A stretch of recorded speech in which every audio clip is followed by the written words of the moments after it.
మెడ్సీ IVF ఉచిత సంతాన సాఫల్య చికిత్స శిబిరం ఏప్రిల్ 15 నుండి మే 15 వరకు. నమస్తే, welcome to Suman TV news. నేను మీ సాయి. ఆంధ్రప్రదేశ్ రాష్ట్ర రాజకీయాలలో చివరి నిమిషంలో జరిగినటువంటి అనూహ్య మలుపులు, కూటమిలో టీడీపీ అభ్యర్థుల మార్పుకు సంబంధించి తాజా చర్చ కొనసాగుతుంది. ఊహించినటువంటి విధంగా 5 స్థానాలలో చంద్రబాబు తమ యొక్క అభ్యర్థుల పేర్లను మారుస్తూ చివరి నిమిషంలో ట్విస్ట్ ఇచ్చారు. దీనికి సంబంధించి మనం మాట్లాడదాం. దీనివల్ల కూటమికి లాభం చేకూరేటువంటి అవకాశం ఉందా టీడీపీకి, లేదంటే దీని కారణంగా నష్టం ఏమైనా చేకూరుతుందా? దీని గురించి మాట్లాడదాం. మనతో పాటు Suman TV news chief editor Keshav గారు ఉన్నారు. సార్ నమస్తే. నమస్తే. నిన్న అనూహ్యంగా చంద్రబాబు తీసుకున్నటువంటి నిర్ణయం, ఊహించిన కొన్ని స్థానాల్లో కూడా అభ్యర్థుల మార్పును చూసాం. సో అక్కడ అభ్యర్థుల మార్పుకు సంబంధించి ఎందుకు అలాంటి నిర్ణయం తీసుకోవాల్సి వచ్చింది? దానివల్ల ప్లస్ అవుతుందా, మైనస్ అవుతుందా? ఒకటి, అక్కడ లోకల్గా అనౌన్స్మెంట్ అయిన తర్వాత, అభ్యర్థుల అనౌన్స్మెంట్ అయిన తర్వాత లోకల్గా పబ్లిక్ నుంచి వస్తున్నటువంటి రియాక్షన్స్ కావచ్చు, ఫీడ్బ్యాక్ కావచ్చు, వాళ్ళు గెలుస్తారా లేదా అనే దానిపైన ఆల్రెడీ ఒక రిపోర్టు తెలుగుదేశం పార్టీ అధినేత చేయించినట్టుగా కూడా ఒక సమాచారం ఉంది. గతంలో కూడా మనం చెప్పాం, ఒక 10 నియోజకవర్గాలు ఈ లిస్టులో షార్ట్ లిస్ట్ అయినాయి. వాటిలో కొన్నిట్లో మార్పులు ఖచ్చితంగా జరుగుతాయి అనేటువంటిది. దాదాపు ఆ నియోజకవర్గాల పేర్లే వచ్చినాయి. ఊహించిన విధంగా వచ్చిన నియోజకవర్గాలు 1-2 ఉన్నాయి. ఎందుకంటే వెంకటగిరి అభ్యర్థిని మారుస్తారని ఎవరు అనుకోలేదు.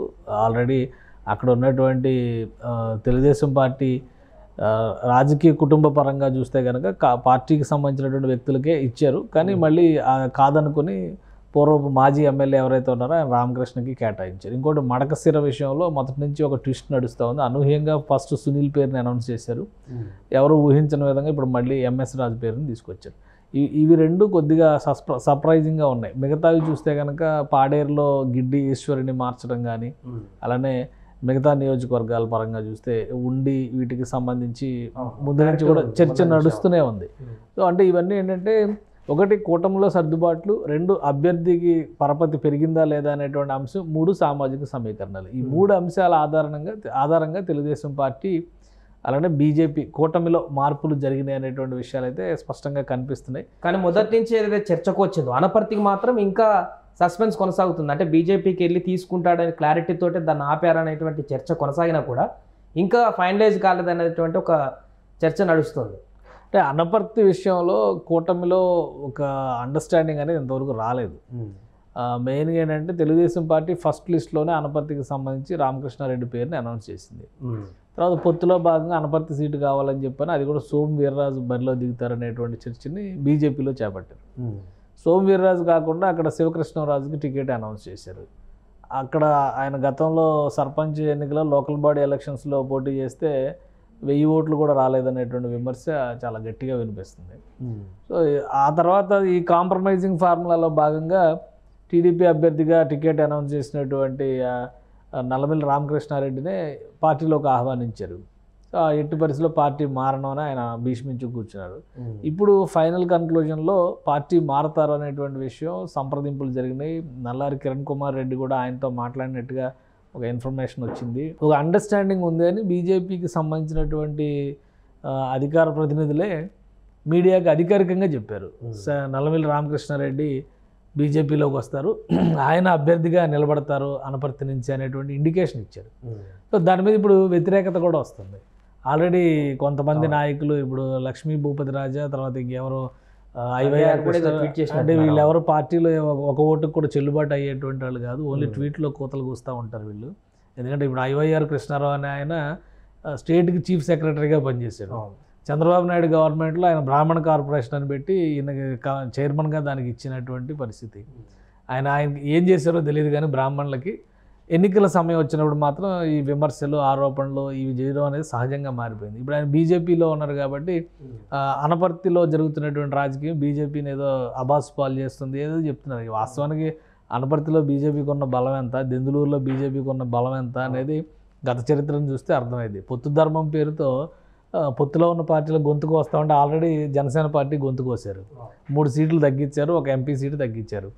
ఎక్కడ గెలుస్తారనేటువంటి విషయంలో బీజేపీలోనే ఒక అయోమయం ఉంది. ఈ బీజేపీ పేరుతో వీళ్ళు చేసేటువంటి రాజకీయాలన్నీ కూడా చెల్లుబాటు అయ్యే కావు, జనం మధ్య నిలిచే కావు. ఒకటేంటంటే ఒక అండర్స్టాండింగ్లోకి వచ్చేసారు. కూటమిలో ఈ ప్రతిపాదన అంతకు ముందరే జరిగింది, ఆయన అంగీకరించలేదు. ఇప్పుడు ఆయన ఒప్పించేటువంటి ప్రయత్నం చేశారు, ఒప్పుకున్నారు. కాబట్టి బహుశా అనపర్తి సీటు ఆయనకే ఇస్తే, ఇప్పుడు అనపర్తి సీటు వల్ల 2 సీట్లు డైలమాలో పెట్టారు చంద్రబాబు నాయుడు. మొత్తం అందరినీ బీఫామ్స్ ఇవ్వడానికి పిలిచి చింతమనేని ప్రభాకర్ దెందులూరు క్యాండిడేట్ కింద అనౌన్స్ చేసినటువంటి వ్యక్తి, ఆయనకి ఇన్విటేషన్ లేదు నిన్న మీటింగ్కి. అలానే జయచంద్రారెడ్డి తంబళ్లపల్లికి సంబంధించినటువంటి క్యాండిడేట్గా అనౌన్స్ చేసినటువంటి ఆయనకి ఇన్విటేషన్ లేదు. ఎందుకంటే ఒకవేళ అనపర్తి సీటు కనుక జటిలం అయ్యి ఆ సమస్య పరిష్కారం కాకపోతే ప్రతిగా దెందులూరు ఇస్తారా లేదంటే తంబళ్లపల్లి ఇస్తారా, ఈ రెండింటి విషయంలో కన్ఫ్యూజన్ ఉంది కాబట్టి అవి రెండు హోల్డ్లో పెట్టారు చంద్రబాబు. ఇంకా పొత్తు ధర్మం పాటించడానికి ఈయనకి ఏం ఇండికేషన్ ఇవ్వాలి, ఈయన పిలిచి చెప్తారా? కానీ చింతమనేని మాత్రం ఇవాళ భారీ ఎత్తున ర్యాలీ చింతమనేని ర్యాలీకి సంబంధించి ఆల్రెడీ ఒక షెడ్యూల్, ఆయన నామినేషన్ పలానా తేదీ. ఎందుకంటే ఇప్పుడు అభ్యర్థి మీరు అని అనౌన్స్ చేసిన తర్వాత మీ ప్లానింగ్ మీకు ఉంటుంది కదా, ముహూర్తం చూసుకుని ఉంటారు. ఆయన ఈ పాటికి వేయాలి. ఇప్పుడు చంద్రబాబు నాయుడు కూడా ముహూర్తం ప్రకారం, లోకేష్ గారు వీళ్ళందరూ కూడా నామినేషన్స్ వేసేసారు కదా. బీఫామ్ సబ్మిషన్ అనేది కొంత టైం వరకు చేసుకోవచ్చు. కాబట్టి ఇప్పుడు చింతమనేని ప్రభాకర్ భారీ ర్యాలీ నిర్వహించారు దెందులూరులో. ఒక ఫీడ్బ్యాక్ వస్తుంది, దానికి సంబంధించినటువంటి విజువల్స్ ఇవన్నీ కూడా వస్తున్నాయి. పెద్ద ఎత్తున ర్యాలీగా వెళ్ళి నామినేషన్ వేస్తున్నాయి. అక్కడ బలమైనటువంటి నేత 2009లో ప్రజారాజ్యం ప్రభంజనం వచ్చిన సందర్భంలో, అంటే ప్రభంజనం మీన్స్ ప్రజారాజ్యం ఆ రోజు చాలా ఎఫెక్ట్ చేసింది తెలుగుదేశం పార్టీని, చాలా చోట్ల ఓడిపోయేలా చేయడానికి కారణం ఆ చీలిక, ఓట్ల చీలిక అనేది చాలా కీలకమైనటువంటి విషయం. అలాంటి సందర్భంలో కూడా దెందులూరు నుంచి చింతమనేని ప్రభాకర్ ఎమ్మెల్యే క్యాండిడేట్గా గెలిచాడు. 2014లో గెలిచాడు. 2019లో ఆయన ఓటమి పాలయ్యాడు. సో అక్కడ బలమైనటువంటి నాయకుడు అని చెప్పడానికి కావాల్సిన అన్ని అర్హతలు ఉన్నాయి. అధికారికంగా పార్టీ ఆయన అభ్యర్థిత్వాన్ని అనౌన్స్ చేసింది. ఇంకా బీఫామ్ ఇవ్వాలి, అదొకటే పెండింగ్ ఉంది. కాబట్టి ఆయన నామినేషన్ వేయడానికి వెళ్ళారు. ఇప్పుడు బీజేపీ నాయకులు చెప్తున్న వాదన ఏంటి, కొంతమంది ట్వీట్ చేసినటువంటి మహానుభావులు చెప్పినటువంటి వాదన ఏంటంటే ఆ సీటు ఇంకా ఎవరో ఉన్నారు, వారికి ఇచ్చేస్తే ఆ సీట్లో వారు పోటీ చేస్తారు. ఇప్పుడు నరసాపురం సీటు విషయంలో అదే జరిగింది. 30 ఏళ్ళు పార్టీకి సర్వీస్ చేశారని చెప్పని పెట్టినటువంటి వ్యక్తి రేపు గెలుస్తారా గెలవరా అనేటువంటి విషయంలో కాన్ఫిడెంట్గా చెప్పలేని పరిస్థితి. అదే రఘురామకృష్ణరాజుని ఇచ్చి ఉంటే ఆ లెక్క వేరేగా ఉండేది అనేటువంటి అభిప్రాయం సొంత ఎమ్మెల్యేలు, పోటీ చేస్తున్న ఎమ్మెల్యేలు వ్యక్తపరుస్తున్నటువంటి పరిస్థితి ఉంది. సో అది క్లోజ్ అయినటువంటి చాప్టర్. ఇప్పుడు మళ్ళీ కొత్త చర్చలు లేపడం వలన పెద్ద ఉపయోగం లేదు. ఒకటి ఏంటంటే చంద్రబాబు నాయుడు కొన్ని ఈక్వేషన్స్ని, ముఖ్యంగా సామాజిక సమీకరణలు అన్నాం, గిడ్డి ఈశ్వరి గెలుస్తుంది, గెలవడానికి అవకాశం ఉంటుంది అనేటువంటి ఆలోచన ఎందుకు చేశారు? అక్కడ ఇచ్చినటువంటి రమేష్ నాయుడు బలంగా జనంలోకి వెళ్తున్నటువంటి పరిస్థితి లేదనేది ఎస్టీ రిజర్వ్డ్ నియోజకవర్గం అది. సో ఆయనకి స్థానిక బలం తక్కువ ఉందనేటువంటి అభిప్రాయం గ్రౌండ్ రిపోర్ట్స్ వచ్చినాయి. గిడ్డి ఈశ్వరి ఆల్రెడీ ఆమె ఒకసారి ఎమ్మెల్యేగా చేశారు, అంతకు ముందర వాళ్ళ ఫాదర్ కూడా ఎమ్మెల్యే. అలాంటిది 2014లో వైసీపీ నుంచి ఆమె ఎమ్మెల్యే గెలిచి తర్వాత టీడీపీలోకి వచ్చారు. 2019లో ఆమె పోటీ చేసింది, కానీ ఓటమి పాలైంది. సో ప్రస్తుతం అక్కడ ఉన్నటువంటి సమీకరణల పరంగా చూస్తే ఆమె గెలవడానికి అవకాశం ఉందనేటువంటి భావన ఉంది. కాబట్టి చంద్రబాబు నాయుడు ఆ సీటు మార్చేటువంటి ప్రయత్నం చేశారు. సో ఈ మార్పులు చేర్పులు వీటిని ఆమోదించేటువంటి పరిస్థితుల్లో ఆ పార్టీకి సంబంధించినటువంటి నాయకత్వం ఉందా లేదనేది ఇక్కడ చర్చ. మడకసిరలో తీవ్రమైనటువంటి రియాక్షన్ వచ్చింది. ఎందుకంటే సునీల్ కుమార్ని అభ్యర్థిగా అనౌన్స్ చేశారు, మళ్ళీ వెంటనే ఇప్పుడు మార్చడం అనేది గత 20 రోజులుగా ఆయన క్యాంపెయినింగ్ చేసుకుంటూ పోయారు. ఇప్పుడు చివరి నిమిషంలో ఎస్సీ సెల్ ప్రెసిడెంట్గా ఉన్నట్టున్నారు టీడీపీలో ఎంఎస్ రాజు, ఆయనకి ఇచ్చారు ఇప్పుడు ఆ సీటు. సో అక్కడి నుంచి రియాక్షన్ వచ్చింది, వైల్డ్ రియాక్షన్ వచ్చింది. ఏ బేసిస్ మీద తీసుకున్నారనే దానికి పార్టీ చెప్తున్నటువంటి రీజన్ ఏంటంటే గ్రౌండ్ రిపోర్ట్ అనుకూలంగా లేదు, గెలిచే అవకాశాలు లేవనేటువంటి అభిప్రాయం వస్తుంది. కాబట్టి ఆయన తీసుకొచ్చి బరిలో నిలిపామనేటువంటి సంకేతాలు, దానికి సంబంధించి మార్పులు చేర్పులు నిర్ణయం తీసుకున్నాం అనేటువంటి వివరణ వాళ్ళు ఇచ్చారు. సో అది పార్టీలో జరిగినటువంటి అంతర్గత చర్చ. ఇక ఓటింగ్ ఏ విధంగా జరుగుతుంది, ప్రజలు ఎవరికి అండగా నిలుస్తారనేది నెక్స్ట్ ఫేజ్లో జరుగుతుంది. అనపర్తిలో కూడా ఇప్పుడు నల్లమిల్లి సైకిల్ గుర్తుపైనే విపరీతంగా ప్రచారానికి తీసుకువెళ్ళినటువంటి పరిస్థితి. ఇప్పుడు సడన్గా పువ్వు గుర్తుని మరలా బీజేపీ నుంచి ఆయన ప్రజల్లోకి తీసుకువెళ్తే ఆ కన్ఫ్యూజన్ అనేది ప్రజలకు అక్కడ క్రియేట్ కదా, ఆ నియోజకవర్గం కొద్దిగా ఇబ్బందికరమైనటువంటి పరిస్థితులే ఉంటాయి. కానీ ఇంకా ఇప్పుడు రెట్టించినటువంటి ఉత్సాహంతో అక్కడ ప్రజల్లోకి ఆ గుర్తుని తీసుకెళ్ళాలి. బీజేపీ పోటీ చేస్తున్నటువంటి లోక్సభ స్థానంలో ఉదాహరణకి నరసాపురం లోక్సభ స్థానం పరిధిలో బీజేపీ ఎక్కడ అసెంబ్లీలో పోటీ చేయట్లే. అలానే అసెంబ్లీలో పోటీ చేస్తున్నటువంటి విషయంలో జనసేన టీడీపీ అందరూ కంపల్సరీ బీజేపీ గుర్తుకి ఓటేయండి అని చెప్పుకోవాల్సిన పరిస్థితే ఉంటుంది. సో అనపర్తి నియోజకవర్గంలో ఒక అడ్వాంటేజ్ ఏమవుతుందంటే ఇప్పుడు ఈయన క్యాండిడేట్ ఫెమిలియర్ కాబట్టి గుర్తును పాపులర్ చేసుకోవడం అనేది ఈజీ అవుతుంది. అక్కడ లోక్సభ అభ్యర్థిగా బీజేపీ అభ్యర్థే పోటీ చేస్తున్నారు కాబట్టి 2 ఓట్లు బీజేపీ గుర్తుకు వేయండి అనేటువంటి నినాదంతో ముందుకు వెళ్తే ప్రజల్లో కొంత కన్ఫ్యూజన్ తగ్గడానికి ఆస్కారం ఉండొచ్చు. సో అందుకనే పైగా నల్లమిల్లి రామకృష్ణారెడ్డి ఆయన కుటుంబం ఆ నియోజకవర్గంలో బలమైనటువంటి ముద్ర ఉన్నటువంటి కుటుంబం కాబట్టి 3 గుర్తులు 3 జెండాలు పెట్టుకొని ఇప్పుడు ప్రచారం చేసుకునేటువంటి పరిస్థితి ఉంటుంది. కాబట్టి ఫైనల్గా ఎన్నికల టాలీలో సైకిల్ గుర్తు కనపడకపోతే నెక్స్ట్ ఆప్షన్ ఏంటనేది చూస్తారు. కాబట్టి అక్కడ రిజర్వ్డ్ గుర్తులు కదా ఇవి, అందుకని పెద్ద సమస్య అవుతుందని అనుకోము. కాకపోతే ఏంటంటే మళ్ళీ ఇప్పుడు ఆయన ఇన్ని రోజులు చేసినటువంటి క్యాన్వాసింగ్ ఒక ఎత్తు, ఈ 20 రోజులు చేయబోయేటువంటి క్యాన్వాసింగ్ ఒక ఎత్తు. అంటే సరిగ్గా చెప్పాలంటే 19 రోజులు ఉన్నట్టుంది దగ్గర. సో ఆ 19 రోజుల క్యాన్వాసింగ్లో కంపల్సరీ గుర్తుని, అభ్యర్థిని ప్రకటించుకోలేనటువంటి బాధ్యత వాళ్ళ మీదే ఉంటుంది.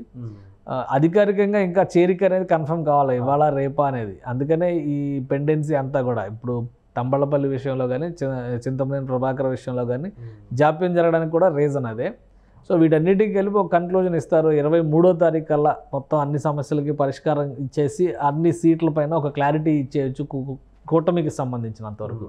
అటువంటి సంకేతాలు అయితే వస్తున్నాయి. ఎందుకంటే 23 తర్వాత లాస్ట్ వీక్ అంటే ఈ మంత్ ఏప్రిల్ నెల చివరి వారం రోజుల్లో బీజేపీ అగ్రనాయకత్వం మొత్తం కూడా ఏపీ పైన ఫోకస్ పెట్టేటువంటి, ఏపీ తెలంగాణ పైన, ఎందుకంటే తెలుగు రాష్ట్రాలు 4th ఫేజ్ ఎలక్షనీరింగ్ జరగబోతున్నటువంటి రాష్ట్రాల పైన ఫోకస్ పెడుతున్నారు. సో ప్రధానమంత్రికి సంబంధించినటువంటి సభలు కూడా తెలంగాణలో ఒక 3-4 సభలు ప్లాన్ చేస్తున్నారు, ఆంధ్రప్రదేశ్లో ఒక 3-4 సభలు ప్లాన్ చేస్తున్నారు. ఇవన్నిటి మీద ఫోకస్ పెట్టాలంటే మళ్ళీ ఈ సీట్ల సర్దుబాట్లు, ఈ రగడ ఇవి కంటిన్యూ కాకుండా ఉండాలంటే ఈ 2 రోజుల్లోనే వీటిని కన్క్లూడ్ చేయాలనేటువంటి ఆలోచనతో కూటమిలో ఉన్నటువంటి నాయకులు ఉన్నట్టుగా తెలుస్తుంది.